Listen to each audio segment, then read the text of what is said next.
రామచంద్రుడి యొక్క వంశం గురించి చెబుతూ అవ్యక్తమైన పరబ్రహ్మ స్వరూపానికి మొట్టమొదట చతుర్ముఖ బ్రహ్మ జన్మించాడు.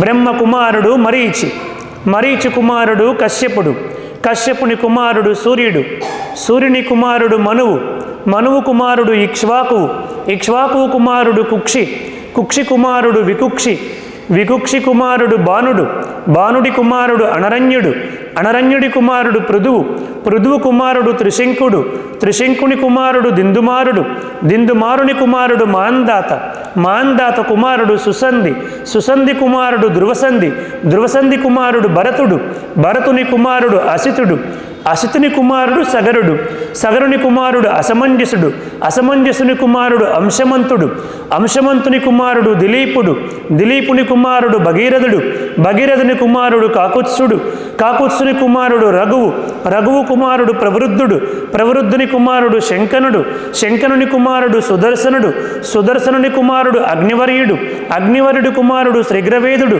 శ్రీగ్రవేదుని కుమారుడు మరువు, మరువు కుమారుడు ప్రశిష్యకుడు, ప్రశిష్యకుని కుమారుడు అంబరీషుడు, అంబరీషుని కుమారుడు నహుషుడు, నహుసుని కుమారుడు యయాతి, యయాతి కుమారుడు నాభాగుడు, నాభాగుడు కుమారుడు అజమహారాజు, అజమహారాజు కుమారుడు దశరథ మహారాజు, ఆ దశరథ మహారాజు కుమారులే ఈ రామ లక్ష్మణ భరత శత్రుఘ్నులు అని చెప్తాడు.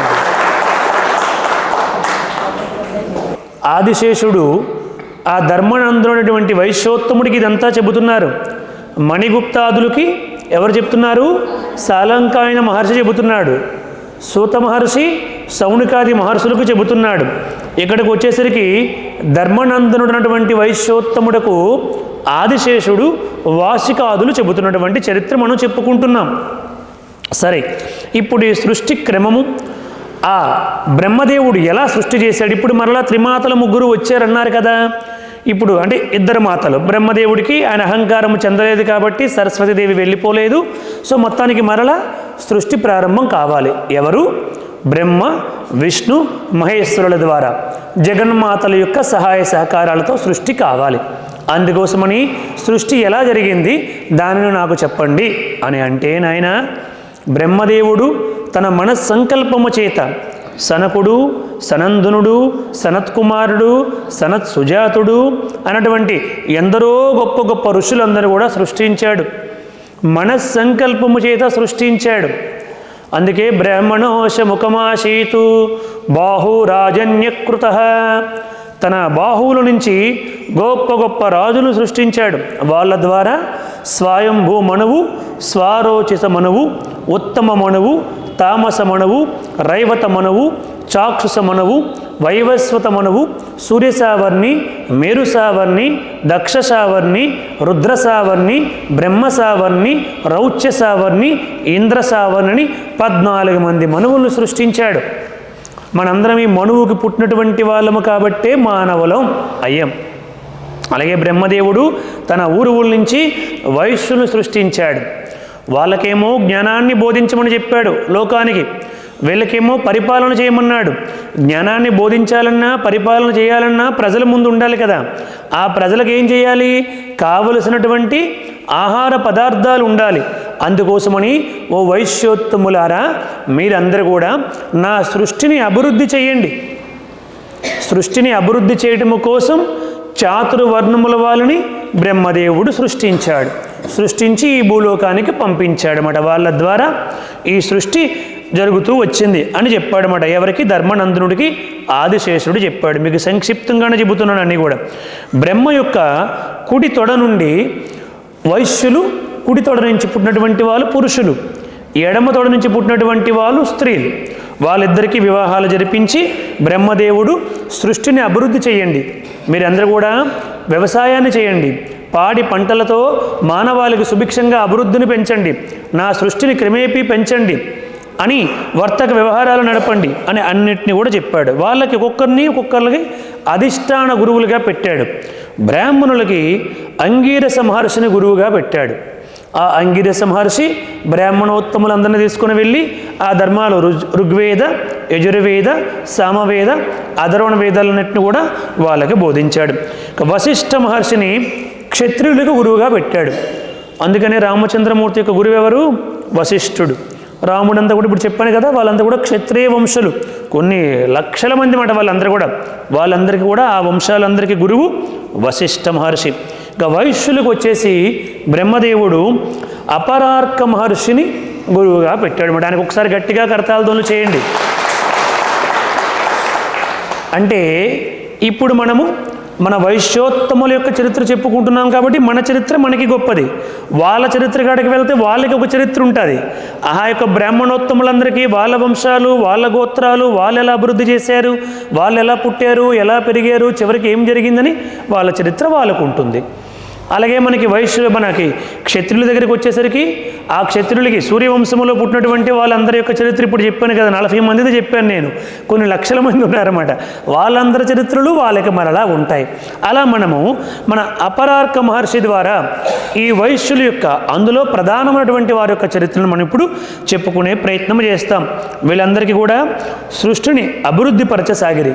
అంటే వేల మంది పుడితే వేల మంది కాస్త లక్షల మంది, లక్షల మంది కోట్ల మంది, కోట్ల మంది వందల కోట్ల మందిగా పరిణతి చెందేలాగా చేశారన్నమాట వాళ్ళందరూ. అంటే భగవంతుడికి తన సృష్టి ఎంత పెరుగుతూ ఉంటే అంత సంతృప్తి చెందుతాడు భగవంతుడు. అందుకోసం సృష్టిని పెంచమని పంపించాడన్నమాట ఈ లోకానికి. సరే, అది అయిన తర్వాత భక్తి, జ్ఞానము, తపస్సు, సాధనల గొప్ప దివ్యశక్తి గలవారులై సకుటుంబాలతో అప్పుడు పుట్టినటువంటి 4 వర్ణములు, అంటే ప్రధానముగా 3 వర్ణముల వాళ్ళు, ఈ శూద్రులు ఈ 3 వర్ణాల వాళ్ళకి సహాయకులుగా ఉన్నారన్నమాట వీళ్ళు. అందుకనే జంధ్యము ఎవరికైతే ఉంటుందో, ఉపనయనం ఎవరికైతే ఉంటుందో అటువంటి వాళ్ళు ఉత్తములుగా చెప్పబడి ఉందన్నమాట. అది ఎవరిని విమర్శించడానికి కాదు, దాని యొక్క భావన అది అంతే. సరే, ఈ 3 వాళ్ళు కూడా ఆనాటి కాలమానం ప్రకారముగా ధర్మాన్ని తప్పకుండా ఉండేవారు, స్వాధ్యాయాన్ని తప్పకుండా చేసేవారు. నిత్య నైమిత్తిక కర్మలు, నిత్యకర్మ అని ఒకటి ఉంటుంది. అంటే ప్రతిరోజు తప్పకుండా చేయాల్సినటువంటి కర్మను నిత్యకర్మ అంటారు. నైమిత్తిక కర్మ అని కొన్ని ఉంటాయి. అంటే మనకి కొన్ని వారాల్లో, కొన్ని పక్షాల్లో, కొన్ని తిథుల్లో, కొన్ని నక్షత్రాల్లో చేయవలసినటువంటి కర్మల్ని నైమిత్తిక కర్మలు అంటారు. అవన్నీ కూడా తప్పకుండా చేస్తూ, గొప్ప తపస్సు చేస్తూ, సాధనల ద్వారా దివ్య శక్తులు పొంది వారందరూ సకుటుంబాలతో దివ్య లోకాలకి, ఏ లోకానికి కావాలనుకుంటే ఆయా లోకాలకి పరిభ్రమిస్తూ ఉండేవారు. వాళ్ళందరూ కూడా చూడండి, ఆనాటి కాలములు ప్రారంభ దశలో, సృష్టి ప్రారంభములు. ఇప్పుడు ఒకనాడు బ్రహ్మదేవుడు తన సృష్టి బాగా అభివృద్ధి చెందిన తర్వాత వీళ్ళందరికీ అప్పచెప్పాడు కదా, నాకు సృష్టిని బాగా అభివృద్ధి చేయండి అని. ఒకనాడు బ్రహ్మ సభ పెట్టి వీళ్ళందరిని ఆహ్వానించాడు. రండి, మీ గోత్రాల్లో నుంచి గొప్ప వాళ్ళందరూ కూడా రండి, ఏం జరిగిందో నాకు చెప్పండి అని ఆహ్వానించాడు బ్రహ్మదేవుడు. ఆ సభకి గొప్పవాళ్ళు అన్ని 3 వర్ణముల నుంచి గొప్ప గోత్రీకులందరూ కూడా ప్రయాణమై బ్రహ్మవారి యొక్క సభకి వెళ్ళారు. వెళ్ళి బ్రహ్మదేవుడు అడిగాడు, మీకు మీ గోత్రాలను అభివృద్ధి చేయమని చెప్పాను కదా, మీరు ఎంతమందిని అభివృద్ధి చేశారు, మీ గోత్రీకులు ఏ విధంగా అభివృద్ధి చెందారు, వారి చరిత్రను నాకు ఒక్కసారి తెలియపరచండి అని బ్రహ్మదేవుడు బ్రహ్మసభలో అడిగాడు.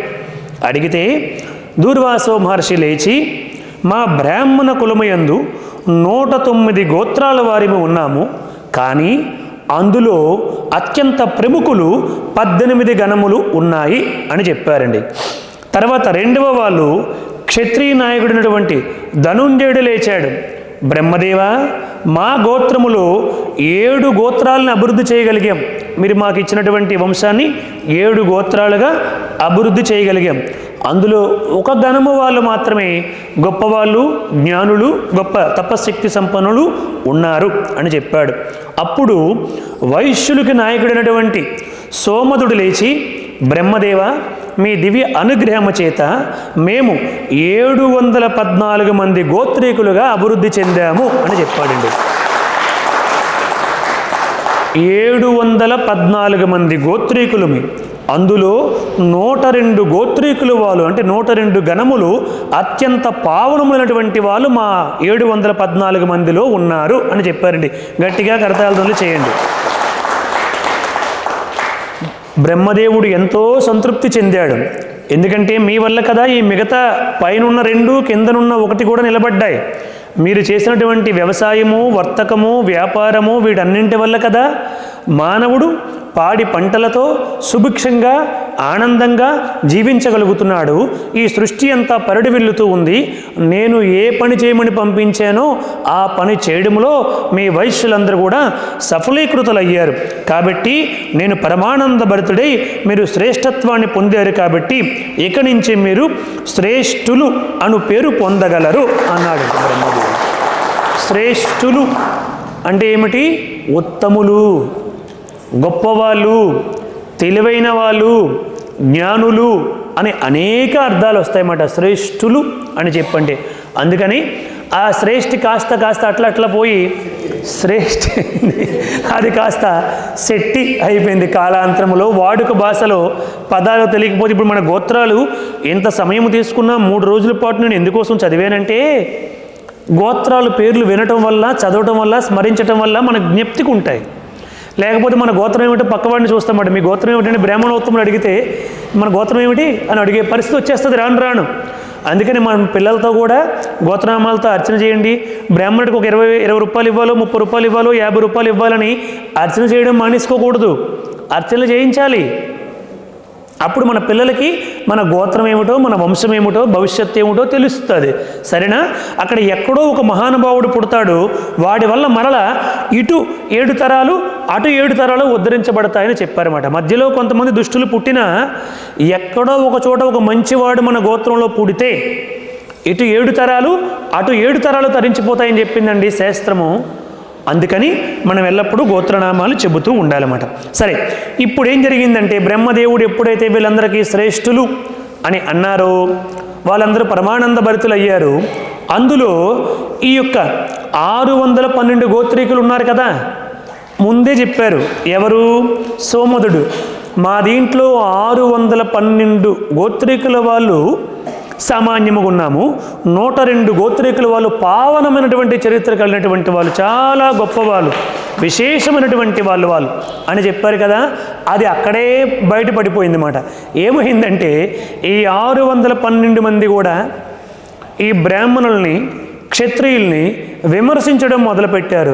చూసారా, మీకు చేత కాదు, మేము ఎంతమందిని అభివృద్ధి చేశాము, ఎన్ని వేల మందిని తయారు చేశాము, మా గోత్రాల్ని ఎంత బాగా అభివృద్ధి చేశాము, మీరు చేయలేకపోయారు, మేము బ్రహ్మ దగ్గర నుంచి శ్రేష్ఠులమని గొప్ప పేరు పొందాము అని దూషించడం మొదలుపెట్టారు. ఎవరిని? బ్రాహ్మణోత్తములని. శాస్త్రం చెబుతుంది బ్రాహ్మణుని ఎప్పుడు కూడా విమర్శించకూడదు, దూషించకూడదు. మనకి నచ్చలేదు అనుకోండి, మాట్లాడడం మానేయాలి తప్ప విమర్శించకూడదు, దూషించకూడదు. దానిని వాళ్ళు తప్పిపోయారు. కాబట్టి ఆ బ్రాహ్మణులకి కోపం వచ్చి, ఇదేనా మీరు తెలుసుకున్నటువంటిది? గోత్రాలు పెరగడం కానీ, తరగడం కానీ, అభివృద్ధి చెందడం కానీ, శుష్కించడం కానీ ఆ భగవంతుడి విధాత చేతిలో ఉంటుంది. మా ప్రయత్నాలు మేము చేసాము అంతవరకే తప్ప అది మా చేతిలో ఉన్నటువంటిది కాదు కదా.